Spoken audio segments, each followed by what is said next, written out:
Welcome to French Avenue. Microphone. Welcome to French Avenue Microphone. Bonjour et bienvenue. Aujourd'hui, on va voir comment donner un vrai coup de boost à notre français grâce à la magie des adverbes. Non, ce ne sont pas juste de petits mots de grammaire, ce sont les couleurs qui vont faire vivre chacune de nos phrases. On a parfois l'impression que nos phrases sont un peu plates, n'est-ce pas? Un peu robotiques. Eh bien, la solution se cache souvent dans un seul type de mot, les adverbes. C'est vraiment ça la clé pour passer d'un français qui est juste correct à un français qui est riche, vivant et expressif. Regardez l'impact qu'un seul mot peut avoir. C'est énorme. On prend une phrase toute simple comme « il parle ». Bon, c'est une information, voilà. Mais si on ajoute un adverbe et qu'on dit « il parle calmement », là tout de suite on a une image, une émotion. Pareil pour « je cours joyeusement », ça change complètement la perception de l'action. Et voilà, on touche au cœur du sujet. Il ne s'agit pas seulement de bien parler, c'est la différence entre un dessin en noir et blanc et une peinture pleine de couleurs. C'est le passage de la simple correction à une expression qui est authentique, qui est subtile. Ok, alors comment ça marche concrètement? Comment on fabrique ces fameux adverbes? En fait, la mécanique de base est assez simple et on va la découvrir ensemble tout de suite. Voici la recette, c'est aussi simple que ça en 3 petites étapes. D'abord, on prend l'adjectif au masculin, par exemple « lent ». Ensuite, on le met au féminin, ce qui donne « lente ». Et enfin, on colle le suffixe « ment » à la fin. Et voilà, lentement. C'est un processus super logique qui fonctionne pour une grande majorité des adverbes. Bien sûr, le français ne serait pas vraiment le français sans quelques exceptions. En voici 4 qu'il faut absolument connaître pour éviter les erreurs les plus courantes. Bon, ça devient bien. Mauvais, ça devient mal. Attention avec gentil. Le « e » disparaît, ce qui donne « gentiment ». Et à l'inverse, pour vrai, on garde le « e » pour faire « vraiment ». Et ça, c'est une excellente nouvelle pour tous ceux qui apprennent la langue. Les adverbes sont invariables. Ça veut dire qu'ils ne changent jamais. Qu'on dise « il travaille sérieusement » ou « elle travaille sérieusement », l'adverbe, lui, ne bouge pas. C'est un vrai point de repère dans la grammaire. Bon, maintenant que les bases sont posées, passons à la pratique. On va se constituer une petite boîte à outils avec des adverbes très courants qu'on peut commencer à utiliser dès maintenant pour enrichir son discours. La première catégorie, et sans doute la plus utilisée, c'est celle qui décrit comment une action est faite. C'est vraiment là qu'on commence à peindre avec les mots. Écoutez bien cette phrase. L'adverbe « lentement », il ne fait pas que décrire une vitesse, non. Il crée toute une atmosphère. On peut presque visualiser la scène, on ressent une certaine ambiance, peut-être un peu mélancolique. Et là, c'est le contraste parfait. Avec rapidement, la sensation est complètement différente. On ressent le mouvement, l'énergie, le paysage qui défile à toute vitesse. C'est l'illustration parfaite du pouvoir descriptif des adverbes. Maintenant, parlons de la fréquence. C'est fou comme 2 mots, souvent et rarement, peuvent raconter toute une histoire sur nos habitudes. Je vais souvent au marché, ce n'est pas du tout la même chose que je mange rarement au restaurant. Ces adverbes ne décrivent pas seulement des actions, ils dessinent un véritable style de vie. La différence entre ici et là-bas peut paraître simple, mais elle est fondamentale pour situer les choses dans l'espace. Ici, ça nous ancre dans le présent, juste à côté. Alors que là-bas, hop, ça projette notre regard plus loin, vers l'horizon. Prêt à passer au niveau supérieur? Maintenant, on va explorer quelques structures un peu plus avancées qui vont vraiment faire la différence pour sonner plus naturel, avec des phrases plus sophistiquées, plus nuancées.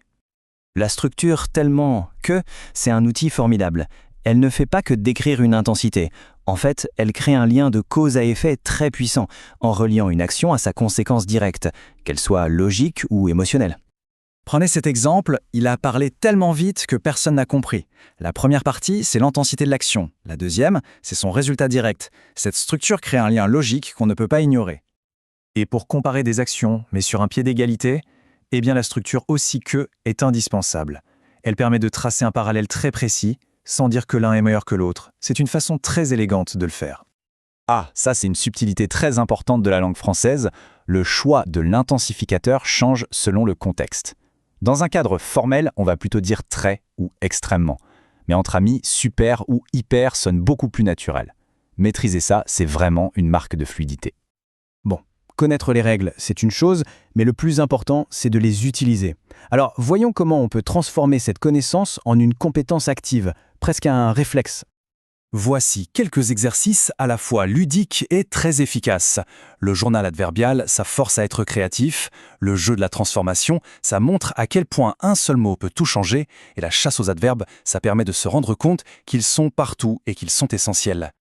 Je trouve que cette citation résume parfaitement tout ce qu'on vient de dire. Le choix d'un adverbe, ce n'est jamais anodin. Choisir patiemment au lieu de lentement, ce n'est pas juste une question de synonyme. C'est exprimer une attitude, une vision du monde. C'est partager quelque chose de profondément authentique. Alors, voilà le petit défi que je lance pour conclure. En pensant à votre journée, comment la décririez-vous en utilisant tous ces nouveaux outils? C'est en faisant ça, en les appliquant au quotidien, que le français devient bien plus qu'une langue, une véritable palette pour s'exprimer. Les adverbes. Souvent, on les voit un peu comme de simples accessoires grammaticaux, quoi. Oui, un peu la décoration. C'est ça, la décoration sur le gâteau de la phrase. Mais en fait, les sources qu'on a aujourd'hui, elles nous poussent à voir ça de manière complètement différente. Mhm. Prenez une phrase toute simple. Je cours. Bon, c'est correct, c'est clair, ça donne l'info. L'information brute, oui. Exactement. Mais si on dit je cours rapidement ou encore mieux, je cours joyeusement, là, tout change. L'action prend une couleur, une émotion, une intensité. Ce n'est plus du tout la même histoire. Non, absolument pas. Notre analyse du jour va justement porter sur ça. Comment ces mots, parfois très discrets, transforment un français qui est juste fonctionnel en un français vraiment vivant, expressif. Et pour ça, on se base sur un guide assez complet qui couvre tout de la grammaire à l'écoute. C'est exactement ça. Et c'est un point essentiel, parce que la maîtrise des adverbes, c'est ce qui fait passer, disons, d'un français de survie, où on communique des faits, à un français plus authentique, où l'on partage vraiment des expériences. On sort du descriptif pur. Tout à fait. C'est l'outil qui permet de préciser une intention, de nuancer une émotion, et même, de manière plus subtile, de déceler ce que veulent dire les locuteurs natifs. Donc, au cours de notre discussion, on va regarder leur formation, leur place dans la phrase, mais surtout, et c'est le cœur du sujet, l'impact qu'ils ont sur le sens. Bon, alors, décortiquons ça. Ce que j'ai trouvé vraiment bien dans l'approche de notre source, c'est qu'elle nous sort tout de suite des listes de vocabulaire à apprendre par cœur. Ah oui. L'idée, c'est de transformer sa perception. Il y a un exercice pratique que j'ai trouvé génial. Chaque matin, il s'agit de décrire son réveil avec un adverbe différent. Intéressant. Un jour, c'est « je me suis réveillé doucement », le lendemain, brusquement et puis paisiblement. Et franchement, j'ai essayé de le faire et c'est assez surprenant comme ça force à réfléchir à son propre état, pas juste à chercher un mot dans une liste. Et ce qui est fascinant ici, c'est que ce choix n'est jamais anodin. L'exercice force une sorte d'introspection. En faisant ça, on n'apprend pas seulement un mot, on l'ancre dans une expérience vécue, presque sensorielle. C'est ça. La source le dit très bien, choisir d'utiliser patiemment au lieu de lentement, ce n'est pas une simple recherche de synonymes. Non, ce n'est pas la même chose. Non. Lentement, ça décrit une vitesse, c'est objectif. Mais patiemment, ça décrit une attitude face à cette lenteur. C'est une façon de partager ce que du guide appelle une attitude intérieure authentique. On n'est plus dans la description, on est presque dans la confession. C'est une belle façon de le dire. Et pour structurer un peu tout ça, les sources nous rappellent les grandes familles. La manière, le temps, le lieu, la quantité. Et une catégorie cruciale sur laquelle on reviendra, je pense, les adverbes d'attitude. Ah oui, ceux qui révèlent le point de vue. Mais avant ça, passons peut-être à la mécanique, parce que c'est là que les choses se corsent souvent pour les apprenants. C'est vrai. On connaît plus ou moins la règle de base, on prend l'adjectif, on le met au féminin et on ajoute « main ». Donc sérieux donne sérieuse, puis sérieusement. C'est le point de départ, oui. Sauf que ce serait trop simple si ça s'arrêtait là. Les exceptions sont nombreuses et ce sont de vrais pièges. Oui, la règle de base est un bon point de départ, mais la vraie valeur ajoutée, c'est de maîtriser les irrégularités. La source en souligne quelques-unes qui sont vraiment essentielles. Comme gentil. Par exemple, gentil ne donne pas gentiment, mais gentiment, sans le E. C'est une bizarre historique qui est restée. Je crois que tout le monde a fait l'erreur au moins une fois. Ah, c'est certain. Et puis, il y a les transformations totales. Bon devient bien, mauvais devient mal. Eux ne suivent aucune règle en moinement, mais ce sont probablement les adverbes de manière les plus utilisés en français. Gentiment. Ah là là, celui-là, il m'a coûté cher. Je me souviens l'avoir écrit dans un email professionnel et oups! C'est le genre de détail qui peut trahir le non natif.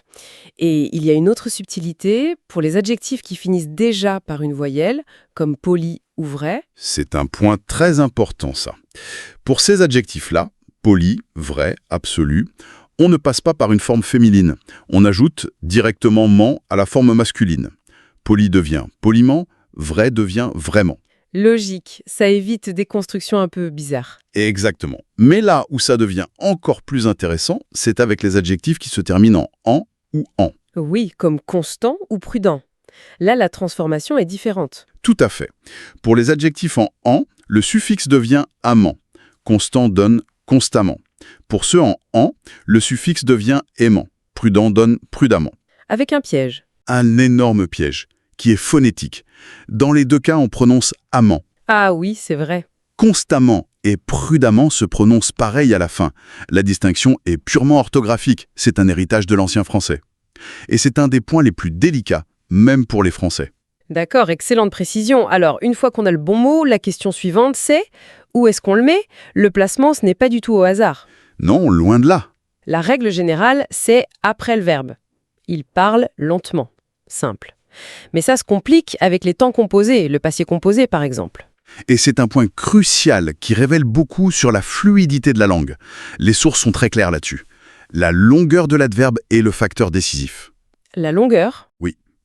Pour les adverbes courts et très courants, comme bien, mal, beaucoup, vite, souvent, leur place naturelle, c'est entre l'auxiliaire et le participe passé. On dira donc « j'ai bien compris » D'accord. ou « elle a souvent voyagé ». C'est la structure la plus idiomatique, la plus naturelle. D'accord, donc les petits mots se glissent au milieu. Mais pour les plus longs comme parfaitement ou sérieusement, la règle c'est plutôt de les mettre après. J'ai compris parfaitement la leçon. C'est la règle de base, oui. Pourtant, et c'est une question que je me pose, j'entends souvent des natifs dire des choses comme « j'ai complètement oublié » ou « j'ai totalement raté ». On dirait qu'ils cassent un peu cette règle. C'est une observation très juste. Et ça nous fait sortir des manuels de grammaire pour entrer dans l'usage réel. La règle de base, c'est-à-dire les adverbes longs après le participe, vise la neutralité, l'élégance. D'accord. Mettre un adverbe long au milieu, ça peut alourdir la phrase. Mais si on le fait volontairement, c'est pour une raison précise. L'emphase. Ah, pour insister. Exactement. Quand on dit « j'ai complètement oublié », on met l'accent non pas sur l'oubli, mais sur son caractère total, absolu. C'est un choix de style. Une petite entorse à la règle pour un effet de sens plus puissant. C'est fascinant. Donc le placement, c'est pas juste une règle, c'est aussi un outil de communication. Et pour les adverbes qui modifient toute la phrase comme heureusement ou probablement. Alors pour cela, la flexibilité est encore plus grande. Comme il commente tout l'énoncé, on peut les placer en tête de phrase pour donner le ton tout de suite. Heureusement, tout le monde est sain et sauf. On annonce la couleur directement. C'est ça. On peut aussi les insérer au milieu de la phrase, souvent entre virgules, ou même à la fin, mais le placement en début de phrase est le plus courant. Il établit la perspective du locuteur avant même l'information principale. D'accord, alors voyons ça en action maintenant. Les sources insistent beaucoup sur le fait que les adverbes travaillent en équipe pour créer une atmosphère. Imaginons un petit passage, tiré d'un roman par exemple. L'homme avançait lentement dans la ruelle à peine éclairée. Il marchait silencieusement. C'est un exemple parfait. On peut le décortiquer. Lentement, ça pose tout de suite un rythme, une atmosphère de prudence. À peine éclairé. À peine fonctionne ici comme un adverbe, et ça crée une image très forte d'obscurité. De mystère, oui. Silencieusement renforce cette idée de secret. Et puis l'auteur ajoute « la neige qui tombait drutement ». Drutement, c'est un peu littéraire, ça veut dire en abondance.